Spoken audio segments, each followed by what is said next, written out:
So to your point about the Bronx, the Bronx was, when I was growing up, a very different place. In the 80s and 90s, the Bronx was broken up into sections, similar to how I explained in our Commons area. The Bronx was almost, and my block was exclusively Hispanic, and the area where I grew up was exclusively Puerto Rican. Thought I was Puerto Rican for a little bit as well. In the Bronx, Hispanic means Puerto Rican. Sort of like in California, Hispanic is Mexican. Right? And when you venture off the Bronx, you find more Hispanics. It's the weirdest thing. And when you go further off there, somewhere along Orchard Beach, you run into some single-family homes, and the 12 bus just zooms down Pelham Parkway. So you don't really stop and walk around, right? And you soon discover who lives in those areas when you come to the prep.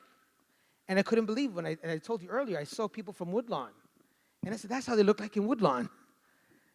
That's interesting. And that's City Island. People don't just go there to eat. People live in City Island, right? It was amazing to see. And then I had African Americans that didn't live in my community, but they lived a little further down Webster Avenue. And they were sitting there as well in the Commons. So the same sectionalism, segregation that you saw in the Bronx, you saw in that Commons.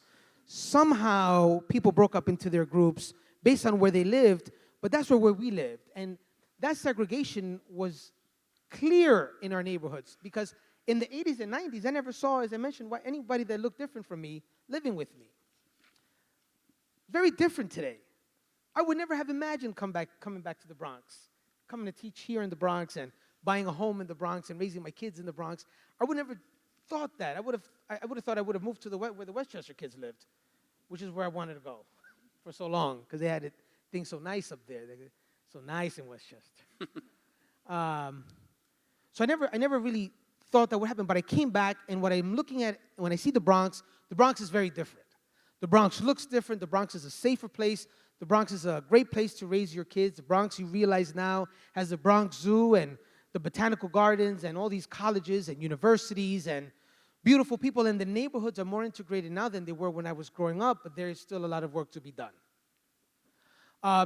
Today, there are white people in Grand Concourse and 198th Street. They are, I swear I've seen them. Believe me. I go through my old block on Crescent when I'm driving by, and I see folk that are not from here originally. Because I'm in politics, I get to actually meet these people, especially when I was on the Board of Elections, and I find out that these people come from Ohio, Wyoming. I met one guy from Texas, and they're coming from other parts of New York as well, and they're living where I grew up, places that historically they ran from, that group of people. They ran. This white flight thing was a real deal, Holyfield. This was serious stuff. They ran. They left behind blight, urban decay. We saw redlining. We saw these restrictive covenants and these contracts when you bought a home. This was real stuff. So for decades, people would run when we moved in. If you look like me and you moved in, it means your neighbor's gone. To see it change now is exciting, but it's so controversial. Tim, it's so controversial. Gentrification. Yeah. See, there goes. I didn't say the word. Tim said that word. Camera's on. Tim said it. But guys, I just don't understand. Like, I'm so excited to see people moving in because I was so ashamed to live here. When the kids would tell me, I'm from Bronxville. I'm from Fordham Road. You know, it's like you live in a nice part and I'm scared to go home. You're dodging butterflies. I'm dodging bullets. I don't want to talk about this. But now people are coming here and people want to live with us. People want to be part of it. And I have seen it as a positive. And so many people that look like me really despise it. And they organize and they have campaigns against it. And they make these people feel unwelcomed. And I think that the Bronx is a better place for this inclusion of new people that we hadn't seen before. So I know I sound a little different than what I should have, looking like me, taking this position. But to answer your question, Tim, the Bronx is a whole new world. I have to thank, the borough president, Ruben Diaz, who's doing a great job. A lot of local elected officials. I think that the church is doing an amazing job. Our number of parochial schools are closing, unfortunately, but the churches are very strong. And I am really excited about what the future looks like for the Bronx. I think the Bronx is going to be an even better place, notwithstanding the realities of white flight, not ignoring the realities of what it was like to be here in the 80s and 90s and seeing how it's transformed now. We finally get hotels in the Bronx. Think about this. Isn't that great?